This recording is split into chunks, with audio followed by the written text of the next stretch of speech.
Today, I'm talking about motherhood, mental health, stress. And I'm just giving my reaction to the video or the podcast that I listened to today. And a lot of these things I say on my platforms all the time. So I want to link the actual podcast that I listen to in hopes that you support and listen as well. But I'm just going to tell you a few of the pointers that I received from that video. So once again, I am Bernadette Henry, and I'm a mental health and an emotional wellness coach for busy working moms. And currently I am working with moms with newly autistic children cope with their feelings of anger, denial, guilt, and grief so that they can give their child the help that they need. And I do that through group coaching, one-on-one coaching, and support group, okay?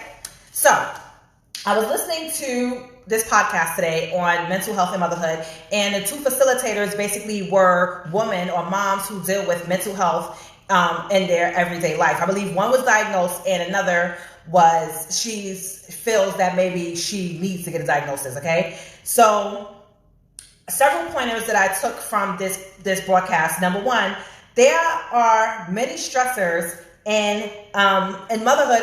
There's many stressors that moms have in addition to being mom. So we already know whether you're a new mom or a veteran mom, there's always going to come issues. Now, if you're a new mom and you're dealing with that baby phase, you're tired, you're trying to figure out, where you're going to get help from, how you're going to eat, how you're going to shower, you're overwhelmed because the baby's on their own schedule. Now, on your schedule, you're trying to get things done. It's just so much, as a newborn mom. Or if you're going through that toddler phase, like your child is like jumping off a ledge, well, not ledges, but they're just like jumping all over the couch. They're telling you no all the time. They're having tantrums. They're running, and they just seem to like never turn off, don't want to sleep, nothing.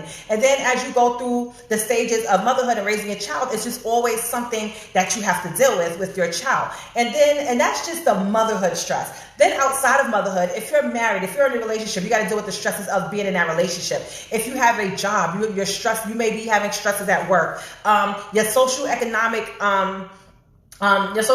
status, whether you have a blended family or whether you just have a family, whether you're a single parent. It's just so many other different things in addition to the stresses that we deal with as a mom that can get to you. Another point that I had got from there is that if you do have a diagnosable mental health issue and you are prescribed medication, just take it. A lot of times people, they have mental health and the doctors prescribe the medication, but they don't want to take it because it's quote unquote taboo, And I remember I saw a post on Instagram last month, because last month was Maternal Mental Health Awareness Month. And one of the posts that I saw, a lady said, hey, look, I take medication for my mental health. And if me taking this pill is going to help me get up and feed my child or take care of my child or give my child a bath today, hey, look, I'm going to do what I got to do. A lot of times people, especially if they have a diagnosable mental illness where the doctor suggests medication, like just do what you have to do if you're not thinking about yourself, think about that child. It's going to help you, help that child, because the aftermath of not taking medication can lead to more issues. And me being a case manager that works with families, I see things like this every day. And, it's just not cool. If the doctor prescribes you medications to take it. Another point that I have received from the video is that we all have negative feelings sometimes. So I remember I just put a post on Instagram a few weeks ago where I was saying, hey, look, when my son was a baby, my first son, I had thoughts. I looked at the window and I was just like, and it was a fleeting thought. And I was shocked, but I'm not the only person that's been told that they've had that thought before. Sometimes we have thoughts of wanting to get at our spouses. We have thoughts of wanting to get at our children, but sometimes for us, it's just a fleeting thought. It's not something that sticks, but sometimes stress and this life, it just gets so overwhelming that, hey, look, the thoughts come and go. Then another point was not only is there postpartum depression, but there's postpartum anxiety and there's postpartum ADHD, OCD. And I think a misconception with postpartum depression, and something that I actually learned from it, is that it doesn't just have to set right after you have the baby. Like it could come like a whole year after you have that baby, or it could come on while you're pregnant. And I was just like, wow, that's really amazing. I really learned that because I just never knew.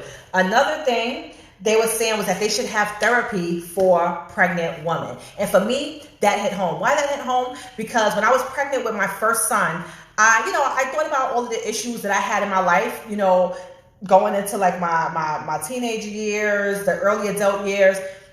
and just a lot of issues that I had. I had gone to therapy before, in my earlier times. But I remember when the pregnancy stuck with my oldest son, I said, you know what? I'm going to go to therapy because I want to make sure that I'm clear in my head before I give birth and bring this new child into this world. Like, I have to groom this child. I have to raise this child, and not, he's just not a child, he's a man child. So I have to be together, and I don't want to put whatever issues I have on my child. And even my doctor, the GYN doctor, he wasn't a therapist, but he sensed things, when I was pregnant. He used to talk to me a lot, and I was also involved in different programs that would help me get me together, and part of the reasons why I'm as strong as I am today. So I do think that, especially as Black moms that may have carried a lot of baggage in our lives through the years, that we should get therapy once we become pregnant, because you're adding another layer of stress into your life, and to help you prepare for this new life change. Because a lot of times people get pregnant and they have this vision of how they want to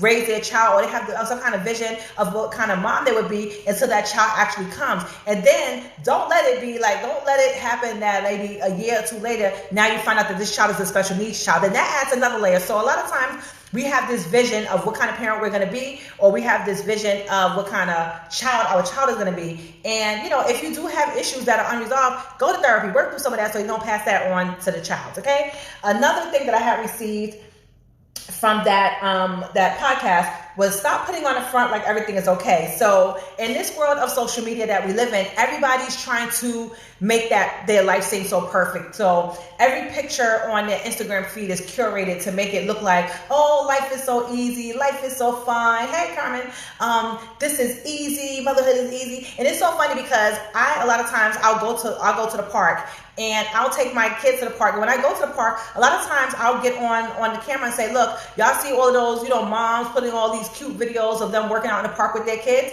I can't do that. First of all, I have a 9-year-old that's on the autism spectrum, and then I have a 2-year-old. There's no possible way that I can hold a workout regimen on my own with having them two in the park, okay? Especially if it's a park where they're climbing on apparatus. So my 9-year-old, he has his own kind of way of playing with people, and it's not conventional. So I have to keep my eye on him as if, I'm keeping my eye on my 2-year-old, and there's no time for me to be sitting there trying to get a cute little picture or a cute little video to show people, oh yes, it's perfect. I love to work out, and I can work out anytime that I want because it works for me. And look at my kids just having fun, and look at me gonna get this workout in.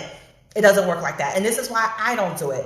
And then I have a 2-year-old that's in a park climbing on all of this stuff instead of staying in the little kid park. He wants to play in the big kid park. I can't sit there and get a decent workout and get all these nice cute, everything is not perfect. So, there's, I think, a lot of internal pressure on some moms to try to make things look hunky-dory for social media. And that's just not the life. It's just not the life, okay? If it works, if it is your life, I applaud you, but don't go out your way to try to give people the impression that it's going to be perfect, because it's not.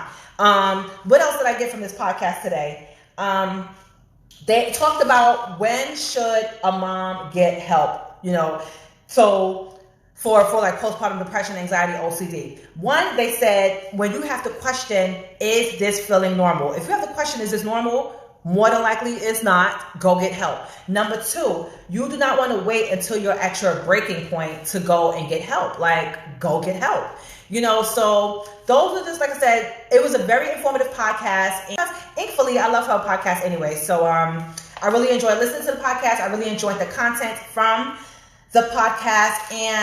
But if you'd like to find out more information about what I do, I have an ebook, 10 Ways to Manage Stress as a Busy Working Mom. I'll put the link here once I'm done with the video. I also have, if you're an autism mom, I have a webinar that I really recently did, From Suspecting to Accepting, How to Cope with Your Feelings of Anger, Denial, Grief, and Guilt after finding out that your child is diagnosed with autism. I came up with the BTH method of stress management for moms. So if you want to check either one of those out, I will be linking it in the bio, along with the original podcast that I gave my commentary to. So maternal mental health is very important. Check yourself before you wreck yourself, literally. So anyway, I'll talk to y'all later. Bye.